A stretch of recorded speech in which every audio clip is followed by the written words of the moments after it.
Você já imaginou o que faria se descobrisse que seu casamento inteiro foi uma mentira? E se isso acontecesse na frente de centenas de pessoas, com câmeras filmando tudo? Porque o que você vai ouvir agora não é só mais uma história de traição, é sobre como uma mulher transformou o pior dia da sua vida no começo de algo extraordinário. E pode apostar que o final vai te deixar de queixo caído. Então relaxa, fica comigo até o final porque essa história tem reviravoltas que você não vai acreditar que realmente aconteceram. As câmeras piscavam sem parar, capturando cada sorriso forçado, cada colar de diamantes, cada aperto de mão calculado.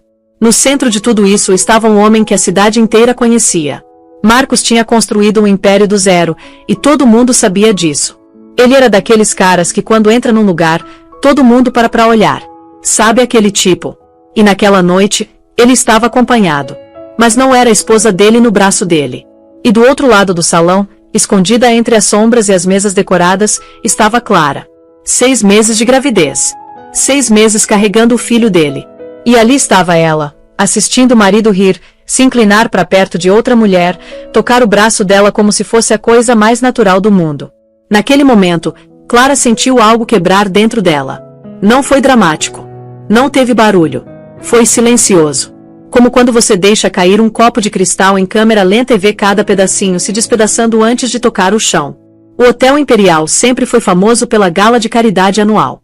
Era o tipo de evento onde milhões eram prometidos entre taças de champanhe caríssimo e sorrisos bem ensaiados. Todo mundo que era alguém estava ali. E Clara? Bem, ela deveria estar radiante ao lado do marido. Era o roteiro esperado dela, sabe? A esposa perfeita, grávida, feliz, toda de vestido de grife. Mas ela tinha pedido para não ir. Disse que não estava se sentindo bem. E era verdade. O corpo dela doía, a gravidez estava pesando. Mas Marcos nem piscou. Só deu aquele sorriso dele, frio, e mandou: besteira. É a nossa noite mais importante.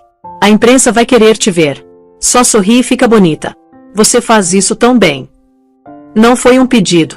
Foi uma ordem. E ali estava ela agora, sentada sozinha numa mesa do canto, uma mão no barriga, vendo tudo desmoronar. Porque a mulher ao lado dele? Isabelle. Cabelo escuro, vestido vermelho grudado no corpo, sorriso de quem acabou de ganhar na loteria. Marcos tinha apresentado ela como protegida, uma estrela em ascensão na empresa dele. Mas Clara não era boba. Ela conhecia aquele olhar. Conhecia a forma como a mão dele ficava tempo demais nas costas da outra. Conhecia os sorrisinhos cúmplices, os segredinhos sussurrados. Cada olhar era uma facada. Uma de cada vez. Bem devagar. A mente de Clara voltou no tempo. 7 anos atrás. Eles se conheceram num sebo. Ele era só um cara com sonhos gigantes e fogo nos olhos. Ela era estudante de pós-graduação. Vivia enterrada em livros antigos, encontrando paz nas histórias esquecidas. Ele foi como um furacão na vida dela. Prometeu um mundo que ela nem sabia que podia existir. E ele amava ela. Disso ela tinha certeza na época. Ele dizia que ela era a âncora dele, que sem ela ele não era nada. Você me mantém no chão, Clara, ele sussurrava, a voz rouca de sinceridade. Sem você, eu sou só uma pipa no meio de um furacão. Mas quanto mais alto essa pipa subia, mais a linha ia se desfazendo. As noites tranquilas de conversa viraram jantares cheios de gente que ela mal conhecia. Os encontros no sebo ficaram para trás, substituídos por eventos de gala e sessões de foto. Ela tentou acreditar que era o preço do sucesso. O sacrifício necessário pro legado que eles estavam construindo juntos. O legado que agora crescia dentro dela. Uma tontura forte bateu. Clara agarrou a toalha da mesa, os dedos ficando brancos de tão apertados. Ela tinha dito que não estava bem para vir. Mas ele não ligou. Nem um pouco. Ele não via mais ela. Via um acessório. Uma peça de decoração na grande peça de teatro que era a vida dele. De repente, um barulho. A imprensa toda correndo pro centro do salão. Marcos estava num palquinho pequeno, microfone na mão. Isabelle do lado dele. Perfeita. Sorrindo aquele sorriso de vitória mal disfarçada. Amigos, colegas, Marcos começou, a voz ecoando no salão gigante. Obrigado a todos por estarem aqui esta noite para apoiar uma causa tão importante. Enquanto construímos um legado, precisamos investir no futuro. Em novos talentos. Ele colocou a mão no ombro de Isabelle. Clara sentiu o ar sumir dos pulmões. Por isso, Tenho o prazer de anunciar que esta noite não só batemos recordes de doações, mas também de reconhecer publicamente a mente brilhante da minha mais nova vice-presidente de desenvolvimento estratégico, Isabelle Dubois. Vice-presidente? Uma hora atrás ela era só protegida. Agora é isso. A sala inteira aplaudiu, mas tinha confusão no ar. Clara viu as pessoas sussurrando, olhando para ela com pena. Aqueles olhares. Deus, aqueles olhares de pena eram piores que qualquer insulto. Ele não estava só traindo ela. Ele estava substituindo ela. Na cama, na vida, na história dele. E fazendo isso na frente de 100 câmeras. O salão começou a rodar. Os rostos viraram um borrão.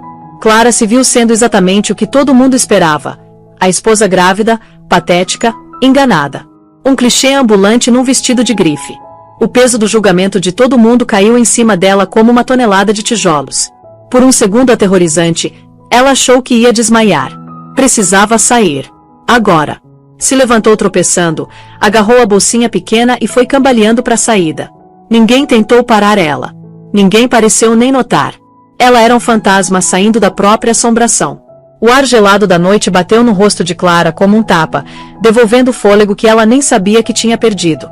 Ela se apoiou na parede fria de pedra do hotel, as pernas tremendo. Os sons da festa lá dentro pareciam vir de outro planeta. A música, as risadas, os aplausos pela própria humilhação dela. As luzes da cidade ficaram embaçadas pelas lágrimas que ela se recusava a deixar cair. Buzinas tocavam lá embaixo na rua, aquela sinfonia caótica da cidade que nunca para. Mas para Clara, tudo estava em silêncio. Um silêncio pesado, sufocante. A mente dela foi longe. Voltou para aquele apartamento minúsculo que mal dava pro aluguel. Marcos de joelho no chão. O anel não era grande coisa. Uma safira pequena que ele comprou com as últimas economias. Mas a promessa parecia infinita. Nunca vou mentir para você, Clara, ele jurou, os olhos claros e honestos. Nunca vou fazer você se sentir pequena. Tudo que eu construir, estou construindo pra gente. Onde estava aquele homem agora? Ele realmente existiu algum dia? Ou era só uma ilusão, uma miragem que ela quis tanto acreditar que se convenceu que era real? O cara lá dentro do salão, se exibindo com a amante pros fotógrafos, era um estranho. Um monstro usando a cara do marido dela. E não era só sobre a traição. Era sobre sobrevivência. A vida inteira de Clara estava entrelaçada com a dele. A casa, o dinheiro, a posição social. Tudo estava no nome Thorne. Ela tinha largado a carreira acadêmica, a independência modesta dela, para apoiar o sonho dele. Tinha virado parte da marca corporativa, um papel que ela representou com devoção silenciosa. Agora ela via com uma clareza que dava náusea. Ela era um passivo que ele estava se preparando para liquidar. E tinha o bebê. O filho deles. Uma vida criada de um amor que agora parecia falso desde o começo. O que ia acontecer com eles? A ideia de trazer uma criança para um lar destruído, para um mundo de escândalo e sussurros, era de sufocar. Ela se lembrou da própria infância. A tensão silenciosa em casa depois que o negócio do pai faliu. A vergonha, a preocupação constante, o jeito que os sonhos quebrados dos pais dela jogaram uma sombra em tudo. Ela jurou que nunca ia deixar o filho dela passar por isso. Ela queria estabilidade, um porto seguro. E Marcos tinha prometido um oceano inteiro. Agora ela estava se afogando nele. O pânico começou a subir, tipo um pássaro desesperado batendo asas dentro do peito dela. Não dava para voltar pro apartamento deles. Aquilo não era um lar, era só a central de operações da vida dele. Não dava para ligar pros pais. A decepção silenciosa deles seria mais do que ela aguentava. As amigas dela eram amigas dele. As lealdades todas compradas pela generosidade dele. Ela estava completamente, terrivelmente sozinha. Os dedos trêmulos pegaram o celular. A lista de contatos passou na tela. Um monte de fornecedores de festa, organizadores de eventos, esposas da alta sociedade. Não tinha ninguém que ela pudesse ligar. Ninguém que ia entender. E então o dedo dela parou num nome que ela não esperava ver ali, Elias Vance. Eles tinham se conhecido um ano atrás numa conferência de tecnologia. Ele era um gigante da indústria, um CEO lendário conhecido pela inteligência quieta e pela ética inabalável. O oposto completo do showman que Marcos era. Marcos até zoava ele, chamava de dinossauro que não entendia as novas regras do jogo. Mas Clara tinha tido uma conversa profunda com ele sobre infraestrutura de ONGs. Ele tinha escutado as ideias dela. Não como esposa do Marcos Thorne, mas como um indivíduo inteligente e capaz. Ele tinha visto a mulher que ela costumava ser, aquela enterrada embaixo de camadas de obrigação social. Eles trocaram números com uma promessa vaga de discutir as ideias dela para a fundação. Falaram só mais uma vez depois disso, uma ligação profissional rápida.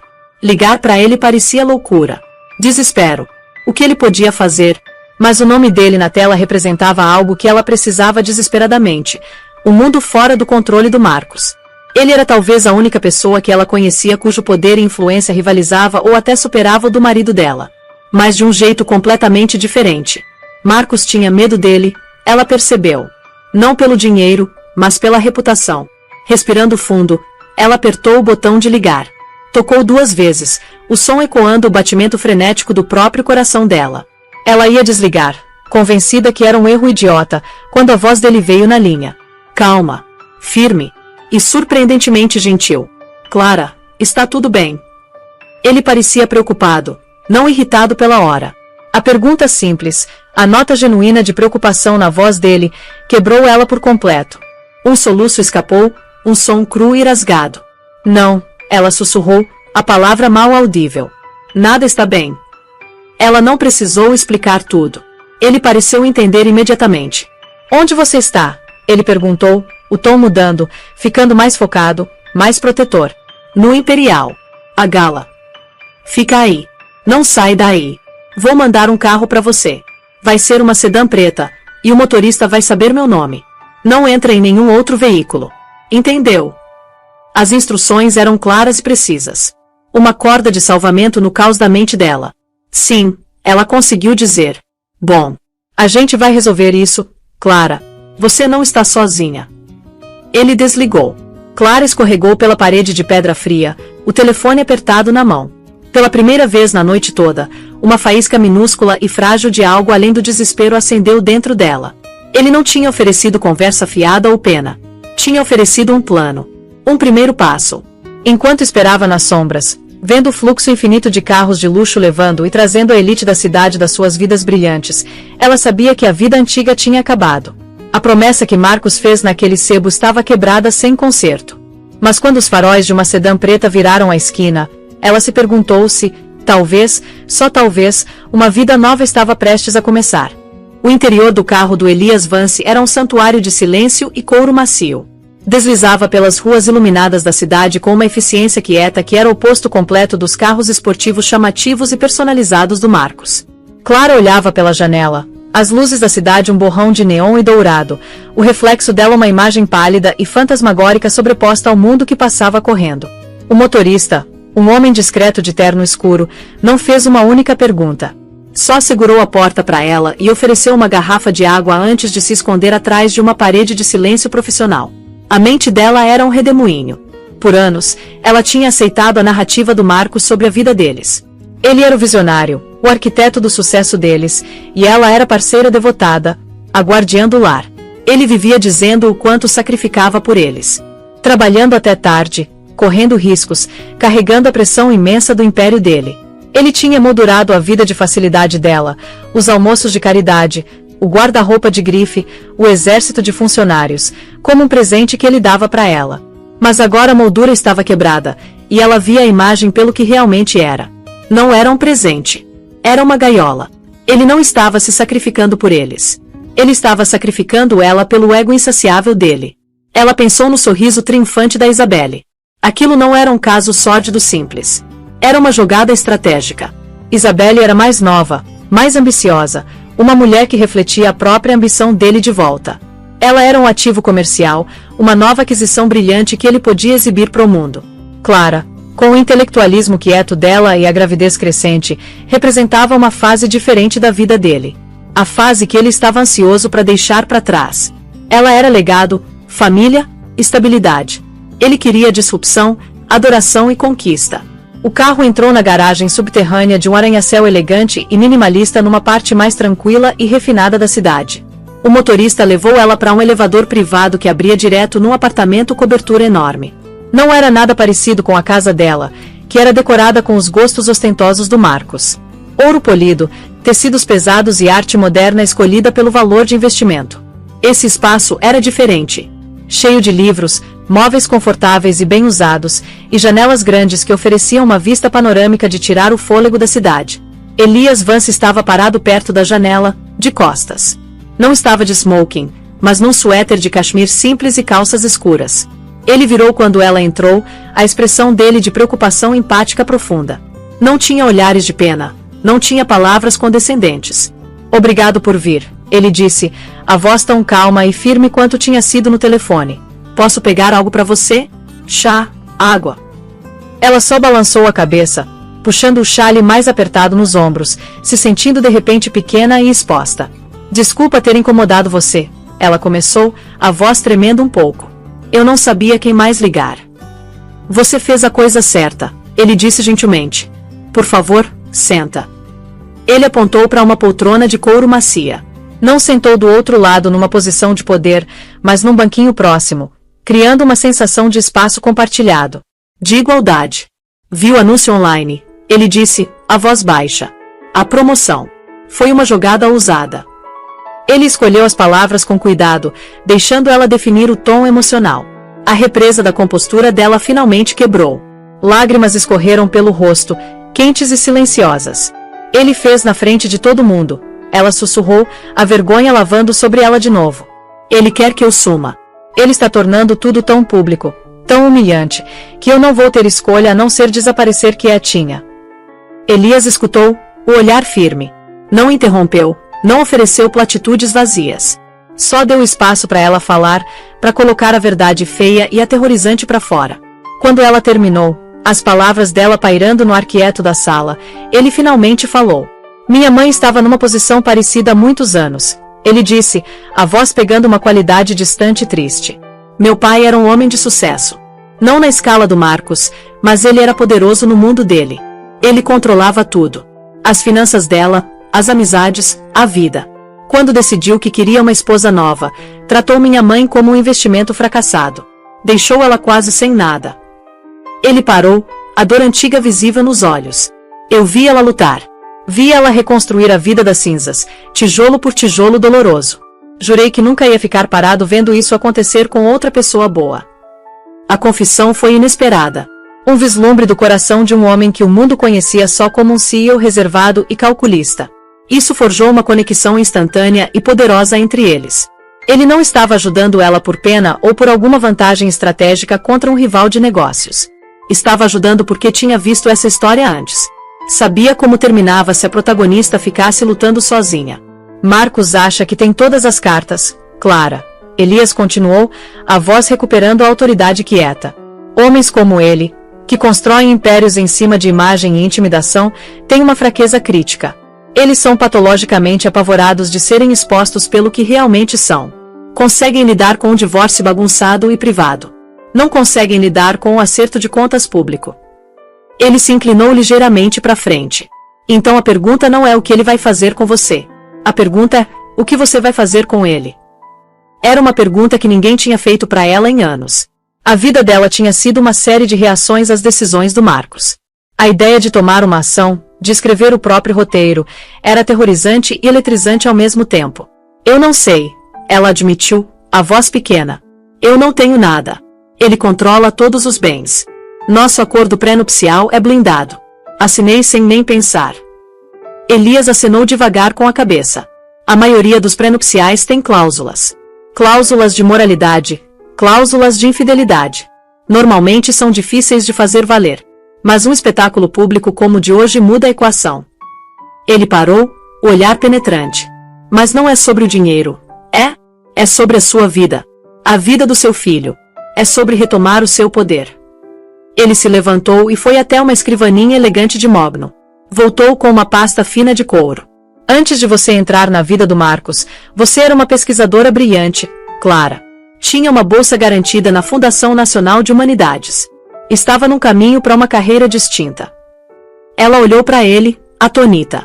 Como você sabe disso? Eu faço questão de saber com quem estou lidando, ele disse com um leve sorriso.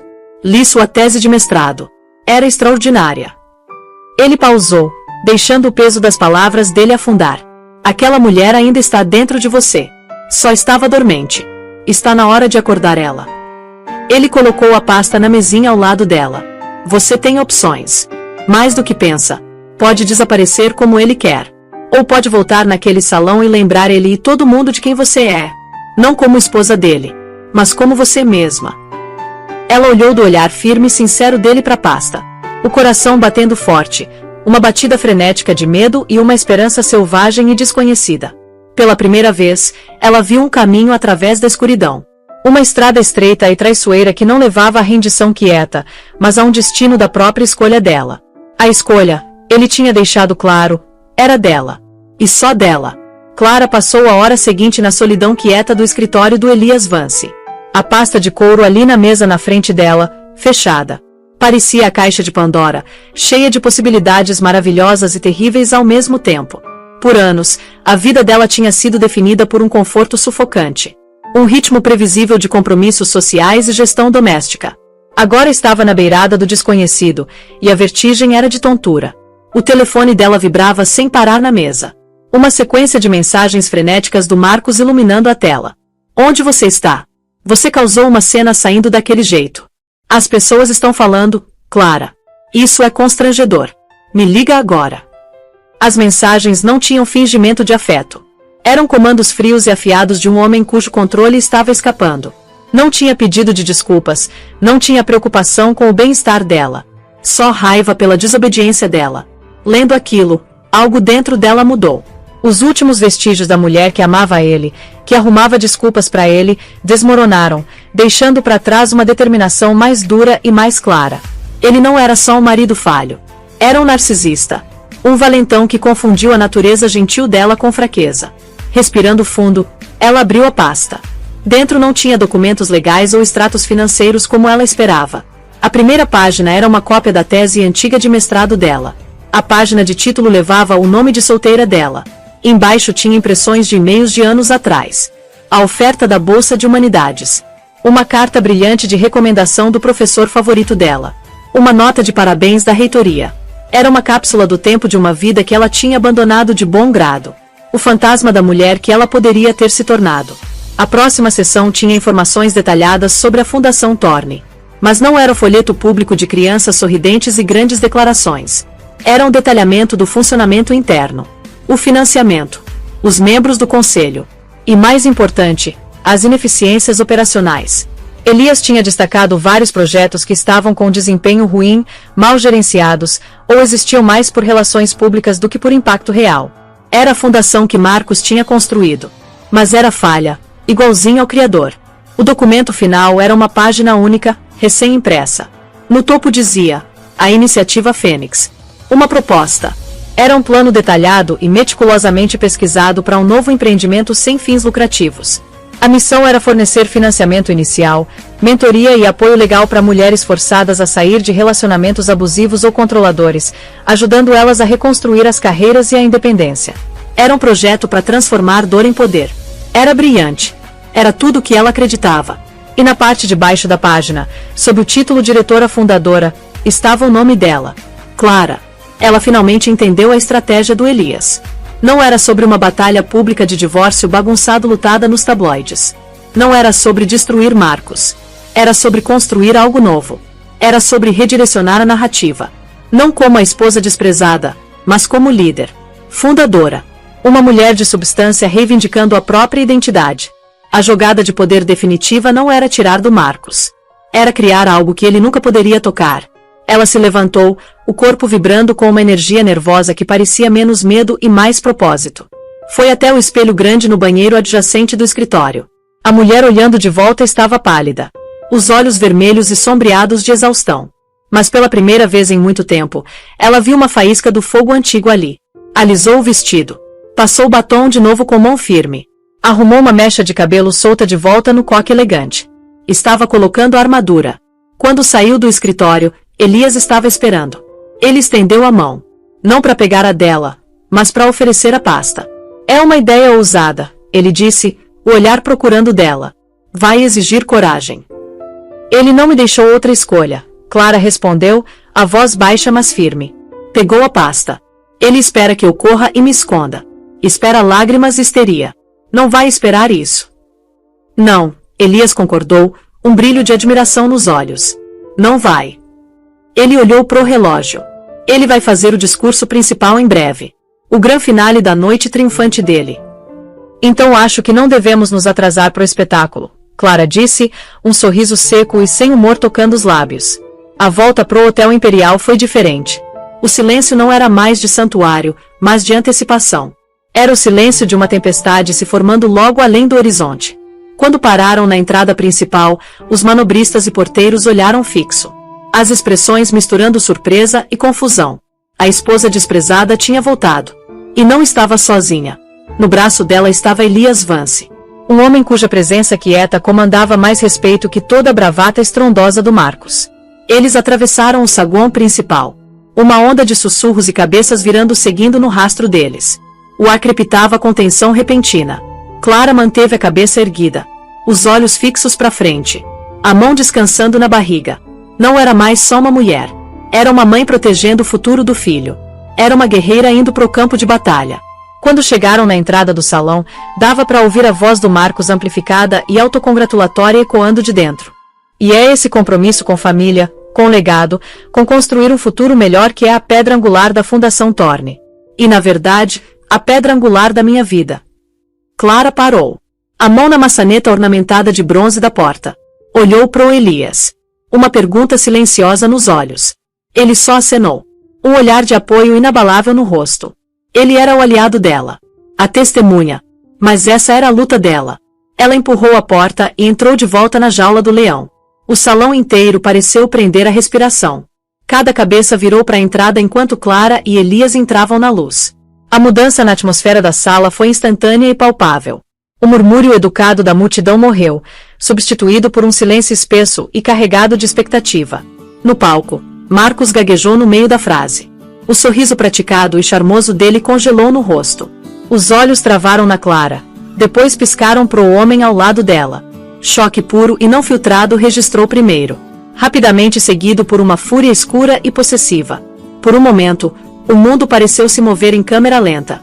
Clara conseguia ver cada detalhe com claridade cristalina. O jeito que a mão da Isabelle apertou no braço do Marcos, a máscara de triunfo dela escorregando para revelar um lampejo de insegurança.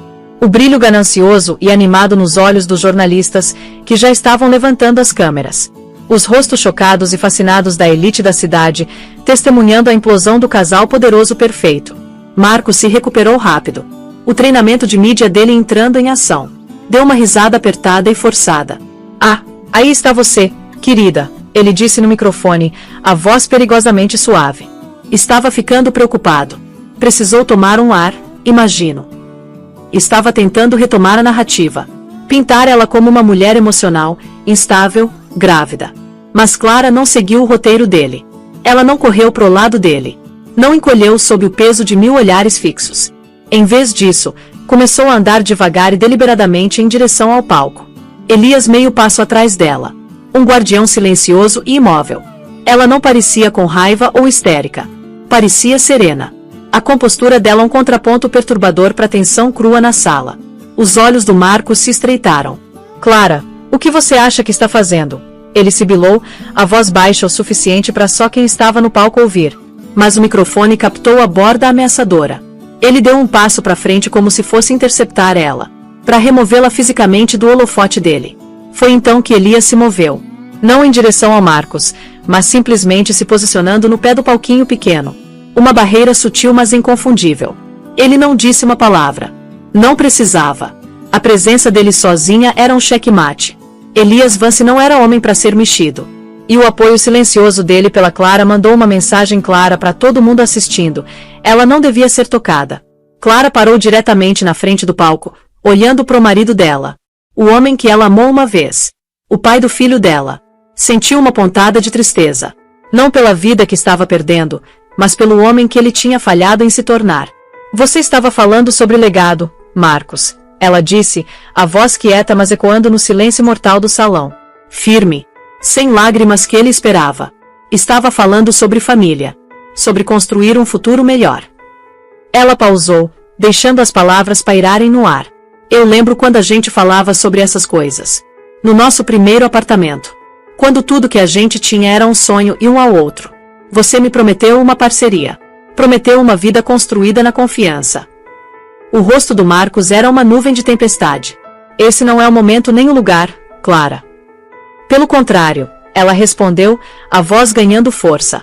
Não consigo pensar num lugar melhor. Você reuniu todas essas pessoas maravilhosas aqui para celebrar seu legado. Só parece justo que elas entendam a verdadeira fundação dele. Ela ergueu a pasta de couro. Parecia pesada na mão dela. O peso do passado e do futuro contido dentro das páginas. Por 7 anos, fiquei do seu lado. Fui sua parceira, sua confidente. E a diretora dos programas de caridade da sua fundação. Um papel que assumi com orgulho. Mesmo quando você começou a me ver como só mais um dos seus ativos decorativos. O olhar dela piscou para Isabelle. Um olhar frio e desdenhoso que não tinha ciúme. Só uma sensação profunda de pena. Hoje à noite, Clara continuou, os olhos encontrando os do Marcos de novo. Você deixou claro que meu papel na sua vida e nessa fundação acabou. E você está certo. Acabou. Um suspiro ondulou pela plateia. Marcos parecia como se tivesse levado um soco. Essa não era a esposa implorando e de coração partido que ele tinha antecipado. Era uma estranha. Veja bem, o legado construído em mentiras e desrespeito não é legado nenhum. É só um castelo de cartas. E não vou ter a vida do meu filho construída numa fundação tão patética. Ela colocou a mão na barriga. Um gesto de poder maternal que ressoou através da sala. Então estou oficialmente renunciando minha posição na Fundação Thorne. Ela anunciou, a voz soando com autoridade recém-descoberta.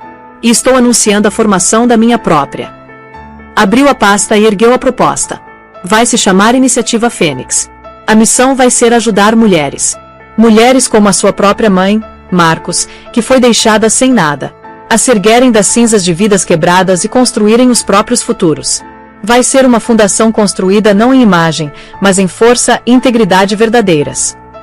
Respirou fundo, se preparando para o golpe final e devastador. E tenho imenso prazer em anunciar que a iniciativa já garantiu a primeira rodada de financiamento. Graças aos meus próprios bens pré-matrimoniais, que você tão gentilmente administrou para mim todos esses anos. E nomeou seu presidente do conselho, Sr. Elias Vance. O choque na sala foi elétrico. Marcos encarou Elias. O rosto uma máscara de descrença e ódio puro. Ele tinha sido superado. Não por um rival na sala de reuniões, mas pela esposa quieta e grávida que tinha descartado tão descuidadamente. Ela não tinha vindo implorar por migalhas da mesa dele. Tinha vindo anunciar que estava construindo o próprio reino. Clara virou as costas pro marido. Pros destroços despedaçados da noite perfeitamente curada dele. E encarou a multidão. As câmeras piscando. Pela primeira vez na noite toda, ela sorriu. Não era um sorriso de malícia ou vingança. Era um sorriso de liberdade pura e não adulterada. Clara se afastou do palco, cada passo parecendo mais leve que o anterior. Não olhou para trás. Não precisava ver a carnificina que deixou no rastro. O rosto atônito e apoplético do Marcos. A incerteza em pânico da Isabelle enquanto percebia que tinha se alinhado com o rei caído. O corpo de imprensa frenético que acabou de ganhar o escândalo do ano. O silêncio que tinha saudado a entrada dela agora foi substituído por um rugido caótico de sussurros, perguntas e o clique frenético de obturadores de câmera. Elias encontrou ela na beira da sala. A expressão ilegível mas com respeito profundo nos olhos. Ele gentilmente colocou a mão no cotovelo dela, guiando ela pela multidão de observadores que se abriu na frente deles como o mar vermelho. Ele levou ela não pela entrada principal, mas por uma porta lateral discreta que abria num corredor de serviço privado. Em questão de momentos, estavam de volta no casulo quieto e isolado do carro dele. Saindo do hotel bem quando a primeira onda de jornalistas explodiu pelas portas. As perguntas deles engolidas pela noite. O carro se moveu pela cidade. E por um longo tempo, nenhum dos dois falou. Clara encarava as luzes passando, a mente dela repassando a cena no salão. A adrenalina que tinha alimentado ela começou a diminuir, deixando uma exaustão profunda e oca no lugar. O peso dos últimos 7 anos. Do amor e das mentiras. Das esperanças e das mágoas. Se assentou sobre ela. E então as lágrimas vieram. Não eram as lágrimas desesperadas e medrosas da mulher que tinha fugido da gala horas antes. Essas eram diferentes. Eram lágrimas de luto pelo homem que ela amou uma vez. Pela vida que achou que iam construir juntos. Eram lágrimas de alívio. Pelo abandono de um papel que nunca realmente coube. E eram lágrimas de uma alegria feroz e aterrorizante. Pelo futuro desconhecido que agora era completamente dela. Ela chorou em silêncio, os ombros tremendo. lamentando o fim de uma vida e o nascimento violento e lindo de outra. Elias permaneceu em silêncio. Uma presença confortante e firme ao lado dela. Passou um lenço do porta-luvas, um gesto simples e gentil que significava mais que qualquer palavra poderia dizer. Deixou ela chorar até a tempestade passar, deixando uma calma quieta e frágil no rastro. Ele vai lutar contra você, Elias finalmente disse, a voz gentil enquanto olhava para a estrada à frente. Não vai deixar passar. O orgulho dele não vai permitir. Eu sei, Clara sussurrou, a voz tremendo. Mas ele não está lutando contra a mesma mulher que humilhou hoje à noite. Ela não existe mais. De volta ao Imperial, Marcus Thorne estava vivendo a pior hora da vida dele. O universo cuidadosamente construído tinha sido detonado. E ele estava parado no marco zero. Depois da saída da Clara, a gala tinha descido ao caos. Os maiores doadores dele estavam fazendo saídas quietas e apressadas. Os rostos máscaras ilegíveis de desaprovação. Os membros do conselho evitavam o olhar dele. Ele tentou dar risada. Retomar o controle. Mas a voz dele foi afogada pelo covil de especulação. Agarrou o braço da Isabelle, os dedos cavando na carne dela. Se livra deles, ele rosnou, gesticulando para os repórteres. Fala alguma coisa. Sem comentários. Isabelle olhou para ele. O rosto lindo pálido de choque e uma compreensão horrorizada surgindo. Ela não era parceira dele. Era cúmplice. A promoção dela agora estava inextricavelmente ligada à queda pública dele. Ela puxou o braço do aperto dele. Essa bagunça é sua, Marcus, ela disse, a voz tremendo. Você que arruma. Com isso, virou e desapareceu na multidão, abandonando ele no navio afundando. Ele estava sozinho, parado num palco que agora parecia um cadafalso. Os flashes das câmeras eram como acusações, cada um queimando o fracasso dele no registro público. Ele via as manchetes já se formando na mente. Império do Thorne desmorona. Vingança chocante da esposa. Magnata milionário humilhado. O legado que ele era tão obcecado em construir tinha sido redefinido no espaço de 5 minutos. Não por uma quebra de mercado ou rival corporativo, mas pela esposa que tinha tão gravemente subestimado. O telefone dele vibrou com uma notificação. Foi o primeiro de muitos alertas de notícias online. A história já estava estourando. A queda tinha começado. 6 meses depois, a cobertura opulenta e ensolarada que tinha sido a gaiola dourada da Clara era uma memória distante. Ela agora morava numa charmosa casa de pedra cheia de luz numa parte histórica da cidade. Um lugar que ela tinha escolhido e mobiliado sozinha. As paredes não tinham arte de investimento, mas estantes transbordando de livros. E fotografias das pessoas que importavam. Os pais dela.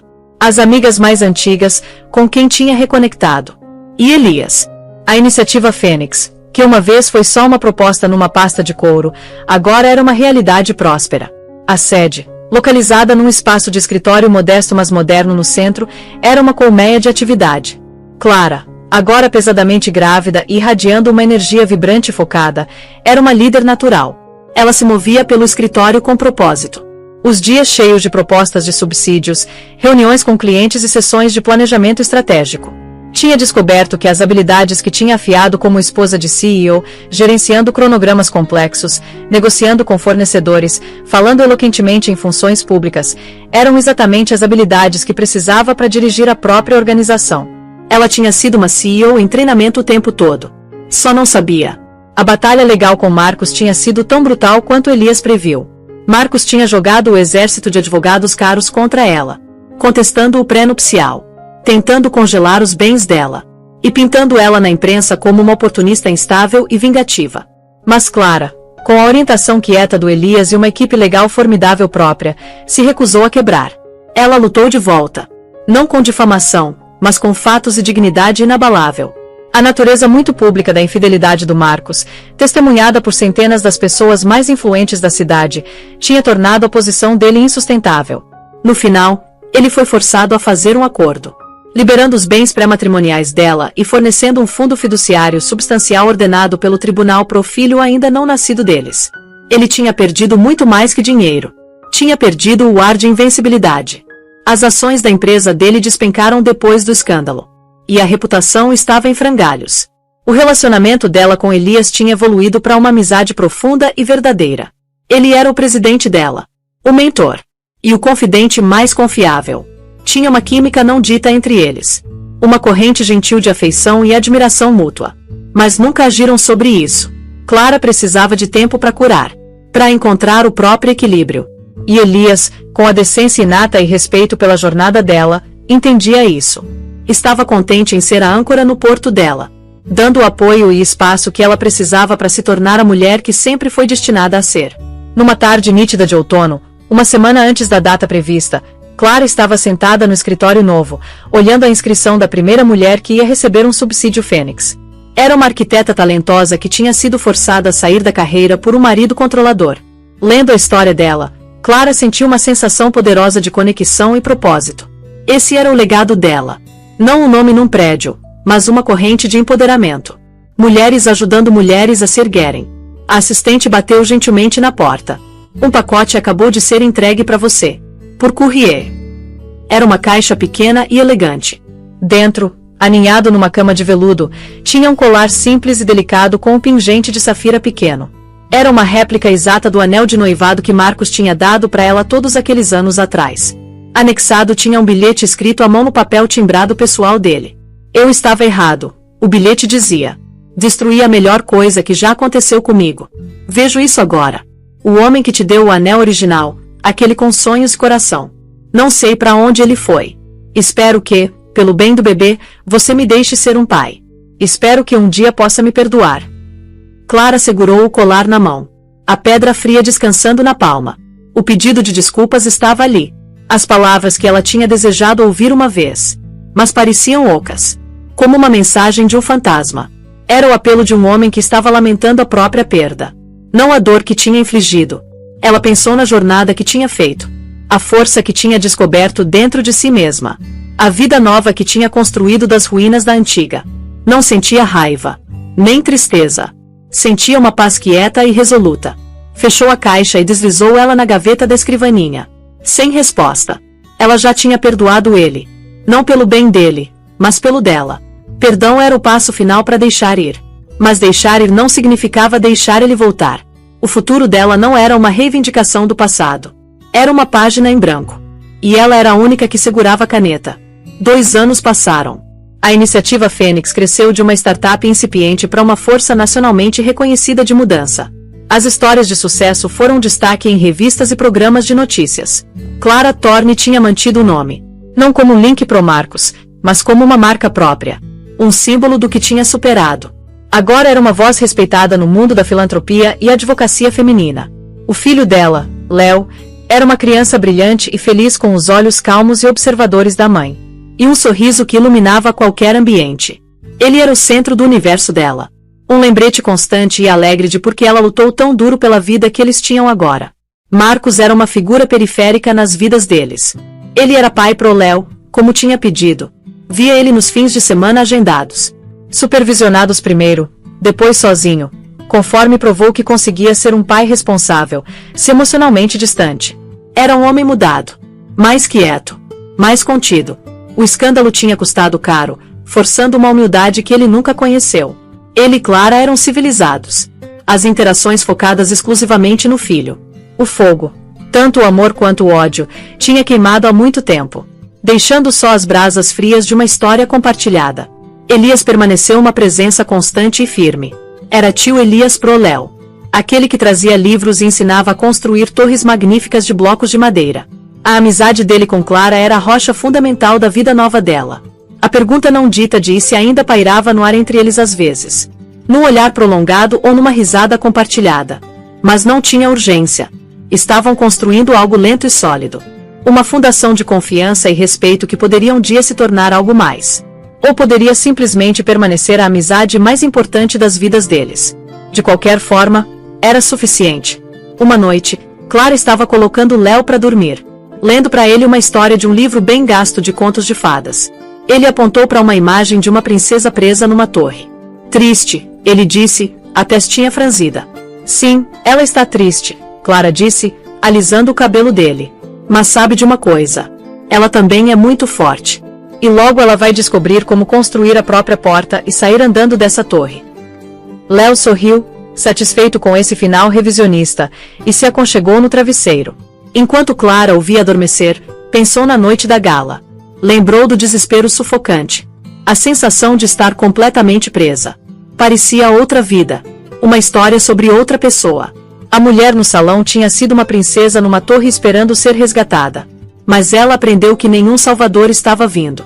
Força verdadeira não era sobre ser salva por um príncipe. Era sobre perceber que você era seu próprio herói. A dor da traição do marido não tinha sido um final. Tinha sido um catalisador violento e necessário que a forçou a queimar a própria gaiola dourada. E se erguer das cinzas. Não como vítima, mas como arquiteta do próprio legado. Era um legado de propósito, de força, e da alegria quieta e inabalável de uma vida vivida nos próprios termos. Agora, deixa eu perguntar uma coisa para você. Se você estivesse naquele salão, com o mundo inteiro assistindo, sua vida desmoronando na sua frente, seu marido te traindo abertamente, carregando o filho dele, o que você teria feito? Teria corrido? Teria ficado em silêncio? Ou teria feito o que a Clara fez, e reescrito a história inteira? Porque no final das contas, essa história não é só sobre traição. É sobre o momento em que você decide que chega. Que sua dignidade, seu futuro e a vida do seu filho valem mais que qualquer constrangimento, qualquer medo, qualquer e se. Clara escolheu não ser a vítima da história de outra pessoa. Ela escolheu ser a heroína da própria. E você? Quando chegar a sua hora de escolher, o que você vai fazer? Pensa nisso.